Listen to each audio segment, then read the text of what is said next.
Keinginan kami cukup simpel, ingin dikembalikan hak atas tanah adat kami, atau minta payung hukum dari pemerintah setempat tentang hak atas tanah adat. Di situ adalah salah satu pokok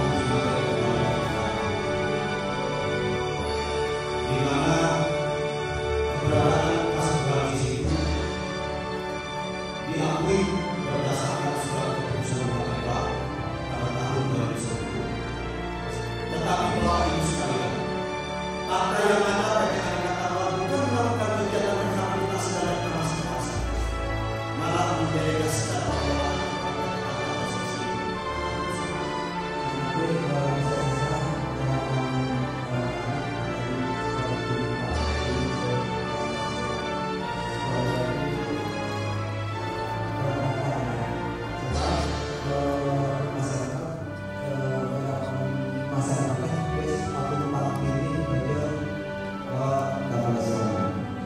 sedangkan mayoritas mata pencaharian di kami itu tergantung pada ekonomi dan tergantung pada kaum laki-laki.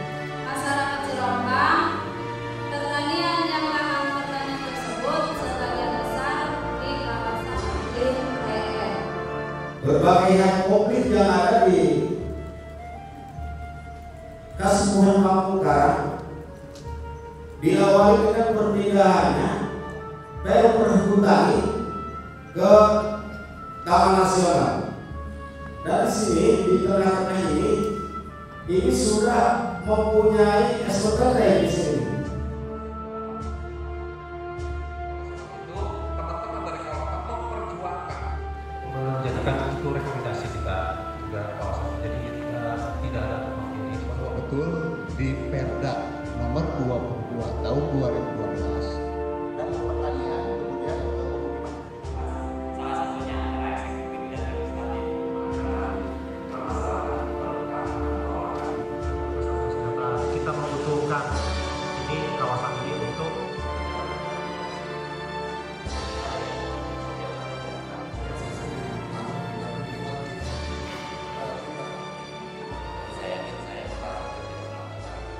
kekhasan dari proses hari ini adalah kelima kelompok masyarakat hukum adat di Kasepuhan ini mempunyai problem yang sama, yaitu mereka mempunyai permasalahan dan bahkan menghadapi satu konflik yang sudah terjadi dan mungkin terjadi dengan Taman Nasional. Mengapa? Adalah disebabkan karena tumpang tindihnya wilayah yang diklaim oleh Taman Nasional dan wilayah adat yang diklaim oleh masyarakat adat yang bersangkutan. Mengapa sampai tumpang tindih? Adalah karena ketiadaan peraturan perundang-undangan, khususnya Perda, yang menetapkan tidak saja pengukuhan keberadaan masyarakat hukum adat yang bersangkutan, beserta wilayah adatnya masing-masing. Inilah sebab utama dari terjadinya konflik dan masalah yang sudah timbul sejak 1992. Menurut kami hal yang paling menarik dari dengar keterangan umum di wilayah Jawa ini di Lebak ya. Yang pertama bahwa pemerintah daerah mengakui keberadaan dari Kasepuhan sebagai masyarakat adat. itu terlihat. Jadi ada SK Bupati, ada Perda, walau ada juga Kasepuhan yang belum diakui. Itu yang kita dorong tadi untuk ada segera Perda pengakuan untuk kita. Itu yang menarik saya pikir, karena di 3 region lain itu kita belum temukan. Secara umum terjadi bahwa Kementerian Kehutanan mengakui bahwa belum ada mekanisme yang mereka buat untuk memastikan partisipasi perempuan dalam pembuatan kebijakan terkait peralihan fungsi lahan dan hutan adat. Jadi itu belum ada. Sehingga perempuan kerap tidak mengetahui apa yang terjadi terhadap lahan dan hutan adat mereka. Padahal seperti yang kita ketahui dalam masyarakat adat, kehidupan perempuan itu tidak bisa dipisahkan dari lahan dan hutan. Tadi juga terlihat bahwa mereka mengambil kayu bakar dari sana, mengambil bahan pangan dari sana, obat-obatan dari sana. Karena mereka tidak dilibatkan, jadi mereka nggak tahu sebetulnya mau apa di sana. Tiba-tiba aja ada perangan. Temuan yang paling penting, Pemkab di kedua kabupaten memiliki komitmen kuat untuk mengeluarkan regulasi yang mengakui dan menghormati keberadaan mereka serta wilayah adatnya. Itu salah satu yang penting.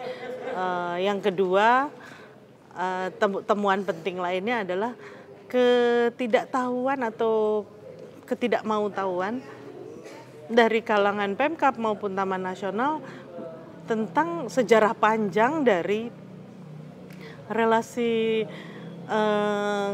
penetapan kawasan hutan dan masyarakat Kasepuhan di Lebak dan Sukabumi, yang kemudian memunculkan hanya kebijakan-kebijakan yang parsial awalnya ya, tapi syukurlah udah ada komitmen untuk mengoreksi itu.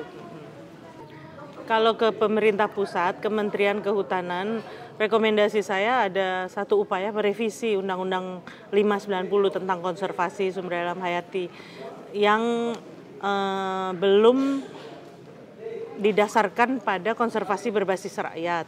Karena temuan kita di sini maupun di daerah-daerah lain tidak ada taman nasional yang tidak ada manusia di dalamnya.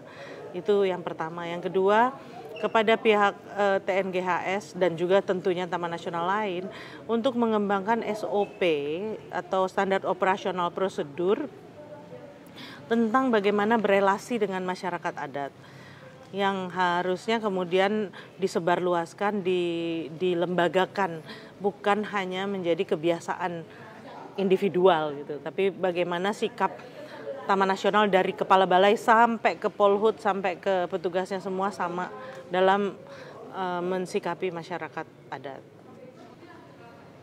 Mestinya bisa ada satu penyelesaian yang lebih komprehensif ya untuk masalah masyarakat adat Kasepuhan dan Taman Nasional Gunung Halimun Salak dengan memikirkan model-model pengelolaan Taman Nasional yang lebih partisipatif. Jadi bagaimana konservasi itu betul-betul melibatkan masyarakat, bukan hanya sebagai pelengkap penyerta, tapi menjadi aktor-aktor utama di beberapa lokasi.